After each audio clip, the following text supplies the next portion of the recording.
Hi, I'm Adam. Welcome to my TED Talk on how to properly reboot a franchise with the least amount of effort possible. We've all seen the hits and the wonders they can provide for studios. Jurassic World, Star Wars, Force Awakens, Ghostbusters, Afterlife, Halloween. I'm talking about the one from a few years ago, not the original Halloween or the Rob Zombie Halloween. Scream, also not the original or the TV series, but the new film coming out. Before this video concludes today, my goal is to convince you that anyone can make a Hollywood reboot. Let's get the short intro out of the way and begin. That was fast. Okay. I should also tell you to subscribe to this channel right here. I post videos constantly. Every day there's multiple videos coming out. There's also a notification bell somewhere to click so that these things show up right in your feed. With that, let's get started. I talked about some of the success stories going into this, but what makes them so special and unique? What drives people into those theaters? The truth may surprise you. Nothing. And that's the first and probably the biggest ingredient going into this mix. You want to make a movie that has almost nothing original about it. The Star Wars Force Awakens, for instance, is the perfect playbook that all these movies should follow. You have a familiar setting with a desert-type planet, Tatooine. You have a protagonist that has a mysterious past. You have an evil emperor pulling the strings. You have his apprentice, a Darth Vader-ish type, but not Darth Vader. We're still going to respect what came before, but we have a new villain, and he looks very similar. Our protagonist will team up with a ragtag crew. They'll go on adventures together. The playbook's set in stone, folks. People have already done the hard work of setting up the script and the story structure and all the beats ahead of time. They did it back in the 70s. We just have to take it and throw some new shit on top and we're good to go. At the end of the day, what we're doing with these properties is starting over. But we don't want the audience to necessarily know that. Sure, some will think in the back of their mind, hey, this is awfully familiar. It feels like they're kind of passing the torch here, and that's exactly what we're doing. We want to make it familiar, and we want people to think that this is a new chapter in an old trilogy, when in actuality, it's the same chapter in a new trilogy. Now, we are going to run into a problem with a lot of these properties where some of the original actors are a little too old and out of shape to perform anymore. Or maybe they're dead. You know, these things are coming out from the 70s and 80s. Time has not been kind to a lot of these actors, so what do we do? How do we fix this? Well, we can CGI their dead-ass body, bring them back to life, Humpty Dumpty this shit. Worked for Ghostbusters Afterlife, it can work for your movie too. Hell, the actor could still be alive and just not what they used to be, so we can just deep fake their face or do some sort of a body dysmorphia on the character. Cut some of the fat off, just trim it down. Get them in tip-top fighting shape again. Are we playing God a little bit with this stuff? Sure, I think so. Is it kind of in bad taste? Who cares? Grand Moff Tarkin's back, and he now looks like a Pixar character brought to life. What's really ingenious about this approach is it gets people arguing with each other, whether this is a good idea or not. And they're not really looking at the movie for what it is on its own. They're just trying to decide if this was worth doing at all. And that's really what we want. They're gonna see the film, they're gonna dissect it, they're gonna say, hey, there's nothing unique or original at all. And then the other side says, well, what do you expect them to do? This is what we wanted. It's brilliant. And it's nice because people's opinions are inconsistent and it changes depending on the film property. I, for instance, really defended Force Awakens, saying, sure, it's a New Hope 2.0. Sure, there's nothing very interesting going on in this movie, but they're building to something interesting. And then we see what happens when they have to try to do something new. It falls on its face. But as long as we can get to that second movie in a new trilogy, I think we're good. We have enough people on board. There's enough investment there where we can kind of screw the pooch going forward. Hey, look, we have some new lead protagonists in Jurassic World. They're not very likable, and most of them are just stock characters with no personalities, unlike Jurassic Park, which was chock full. It was brimming. It was teeming with interesting, fun characters. But we have dinosaurs, so screw it. We can just do Jurassic Park 1 again, but this time the park's open for a tiny bit of the film, so it's different. And uh-oh, we have to make another movie after this? Who cares? We'll just do the sequel to Jurassic Park again, but way worse somehow. Because it doesn't matter, we already have an audience. They love dinosaurs, they love Jedi. These are properties we know will already get a pretty solid return on investment just by naming alone, just by the brand. So we make an unoriginal script that basically mirrors the first movie. We have callbacks to characters, or we bring these old-ass characters in for one last ride. The next thing we have to do is treat these characters with the utmost respect by either killing them or making their character do something completely not true to form. Look at Ghostbusters Afterlife, for instance. Very polarizing film. Some of the fans love it, some of them absolutely hate it. Some are just like, what the hell is this? How genius was it to make Egon Spangler a little bit of a ladies' man after Ghostbusters 2? Very quickly, as a matter of fact, he had some sort of a love affair, got married, had kids, and then he ditched them all, became super serious and concerned about a ghost situation going on in the middle of the sticks, and then none of the Ghostbusters believe him. He steals their equipment and goes out there alone. I mean, wow.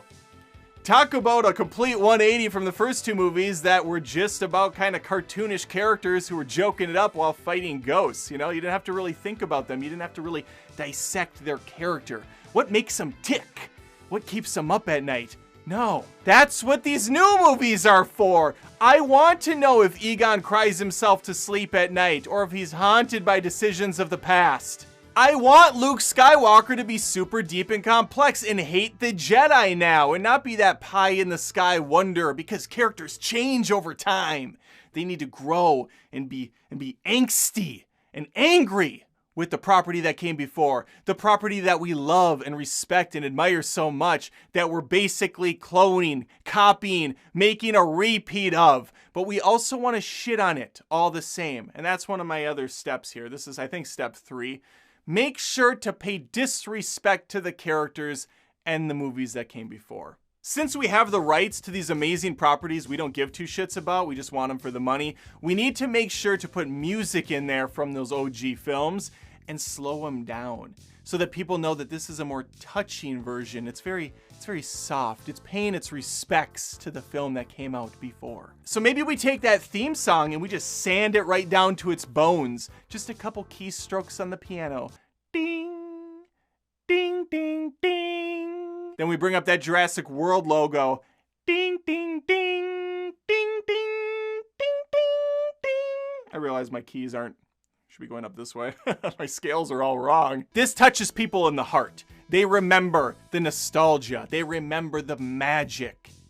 And they're gonna soon forget when they see the final product and see it's nothing more than a lifeless husk. That's just corporate branding, pining for your attention and your money. But we'll get them there. And that's the goal, we'll get them there.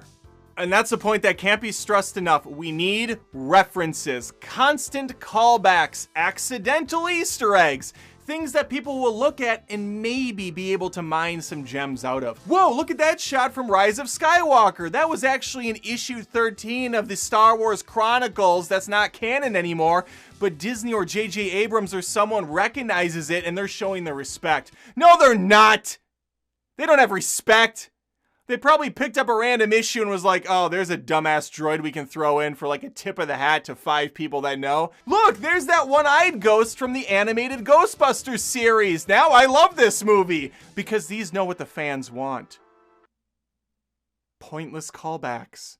I'm a little loose on the villain. You can try to bring in a new one, but at the end of the day, we really have to go back to the tried and true. I mean, it's all gonna go back to an Emperor, or the T-Rex, or Gozer. We really need to stick with what works and not try to think outside the box at all. I mentioned passing the torch briefly, but that's really what this is all going to boil down to. We need young blood that speaks to the new generation. We'll bring in the old timers already because we're going to cart out some of these 85-year-old bones and put them on display for one last ride, get them into the theater. We already kind of have them based on the nostalgia, the music, the look, the sound.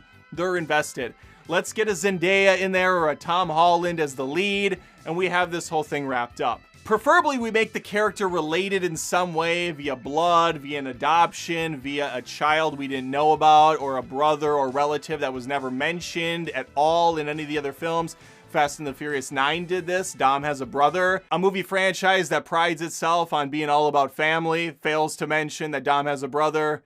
It's brilliant. We can do anything we want. No one cares. These movies are garbage, yet people love them. And that's why this is such a great tactic. Give the people exactly what they want. And if you do something different, make sure you do it really piss poorly so that you make them mad, so that they want to go back to what they already know. It's the playbook we have to stick with. Now, I know what some of you are thinking. Adam, it's easy to poke holes and dismiss films of this ilk.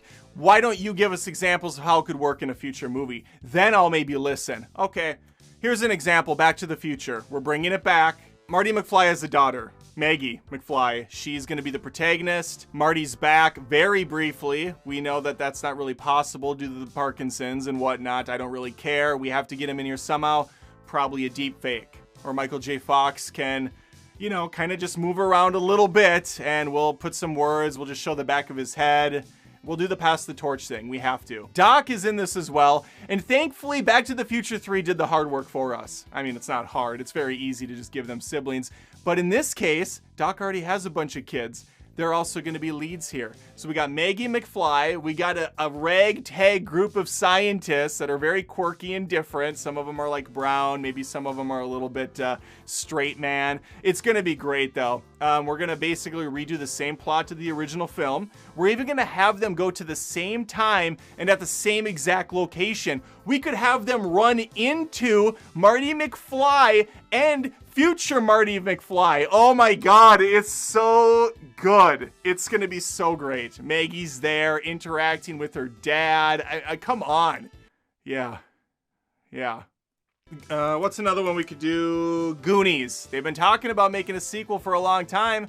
No better than now, right? We have the technology. Josh Brolin's huge. We got Thanos in this again? Absolutely. Josh Brolin's gonna take lead on this. We'll give a little callback to Chunk, but we gotta have a female Chunk in this. We're gonna have a young, thick actress who's not afraid to be a Meghan Trainor. She's not afraid to show off her weight, show off the goods. Josh Brolin's the everyman who's gotta deal with these whiny kids that are arguing. We're gonna get some of the Stranger Things cast in here. It's gonna be great. Now in this one, I kind of want to subvert expectations. We are, of course, gonna have One-Eyed Willie back again, but we are gonna make it look like it's a different adventure altogether. They're going to uncover things, they're going to go to different places, and then when we're in the last act of the film, it's all going to tie to One-Eyed Willie. It has to. We need that nostalgia in place. Someone's going to say, hey, you guys, but it's not going to be like that. It's going to be like, hey, you guys, or something a little off-key. It's going to be a wink, a tip of the hat. You know it. You know what we're doing here. We got to do Gremlins 3. This one we just call Gremlins, and it's going to be a black family. For no reason at all other than to say, look, we're progressive. We got a different race in this. They're the lead. The story's going to be beat for beat the same. It's going to be somewhat a soft reboot, but it's going to tie into the first, even though it's called Gremlins again. There is going to be some sort of a cross-contamination just because, why not? We want to confuse the audience, but let them know that we don't respect them all at the same time. Well, there you have it. The keys to the playbook for the perfect script. Guaranteed to make some money, guaranteed to get people in the seats, and guaranteed to be a safe, uninteresting film for the whole family. Thanks for watching the video. Subscribe if you like some biting sarcasm, and hopefully I see you around. Take care. Come to think of it, my viewers are pretty sharp. They might already have some great ideas for movie sequels / reboots. I would love to hear what you come up with. I'd also love if you join me on Patreon at patreon.com/AdamDoesMovies. This channel is a passion project for me. It's a one-man operation, and every dollar over there is a dollar that goes into my pocket to continuing this program. You can do the YouTube join as well. There's multiple options to support. I'd appreciate it. Thanks.